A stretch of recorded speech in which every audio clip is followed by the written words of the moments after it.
په کابل ښار کې پر سړکونو د موټرو د ګڼې ګوڼې او بندوالي ترڅنګ د پلو لارو بندېدو ښاریان له ګڼو ستونزو سره مخ کړي دي. دوی وایي پلې لارې د خلکو د تګ راتګ لپاره دي، خو اوس مهال د هټیوالو او کراچوانانو لخوا بندي شوي دي. والله داسې ده وروره چې پیاده روونه خو ټول بند دي وروره، کراچۍ هم ولاړ دي، پکې نور خلکو ته ډېر وروره مزاحمت یې جوړ کړی ده او وروره باید چې دا شی نه وي، دا ټول خلکو ته فایده ده چې دا لاره خوشي وي.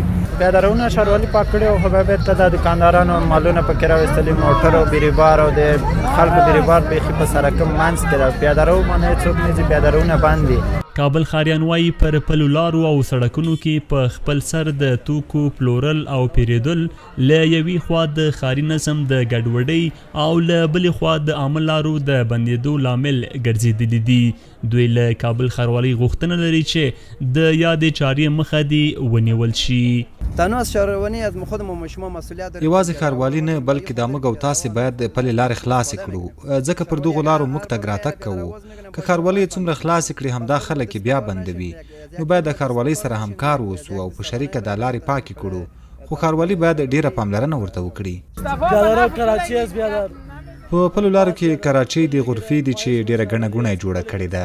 له ښاروالۍ مو غوښتنه ده چې پلې لارې ټولې له دې شیانو پاکې کړي تر څو خلک په راحته توګه پرې تګ راتګ وکړي، ځکه پلې لارې د تګ راتګ لپاره جوړې شوي.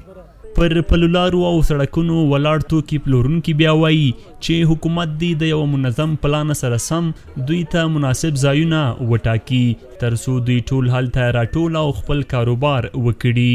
او په دغه سړک چې موږ ولاړ یو، موږ ټول بیکاره یو، ټول مظلوم مردم یو، موږ چیرې ولاړ شو؟ موږ ته یو داسې ځای وټاکئ چې موږ ټول هغه ځای ته ورشو، ټول پرې خوشحاله شو، دولت هم خوشحاله شي، د بچیان هم ټول خوشحاله شي. د کابل ښاروالۍ مسؤلین بیا وایي پر سړکونو او پلو لارو کې د توکو پیرودل او پلورل لویه ښاري سرغړونه ده. دوی دغه راز زیاتوي چې د یادې چارې د مخنیوي لپاره یو منظم پلان جوړ کړی چې په راتلونکو ورځو کې به یې پلی کړي. خرید و فروش و یا تجارت در پیاده رو روی سړک و یا سر جوی پر سړکونو د ویالو پر سرونو او پلو لارو کې د توکو پیرودل او پلورل د ښاري ژوند یو خلاف عمل دی. پلې لارې د خلکو د تګ او راتګ او سړکونه د موټرو لپاره وي. که چیرې د هټیوالو یا کراچي چلوونکو لخوا پلې لارې بندیږي، نو کابل ښاروالي مطلق د دوی په اړه اقدام کوي او هیڅ چاته به اجازه ورنه کړي چې سرغړونه ترې وکړي. کابل ښاروالۍ د پلو لارو د خلاصېدو او پاکېدو لپاره په یو منظم پلان کار کړی چې په راتلونکو څو ورځو کې به یې عملي کړي.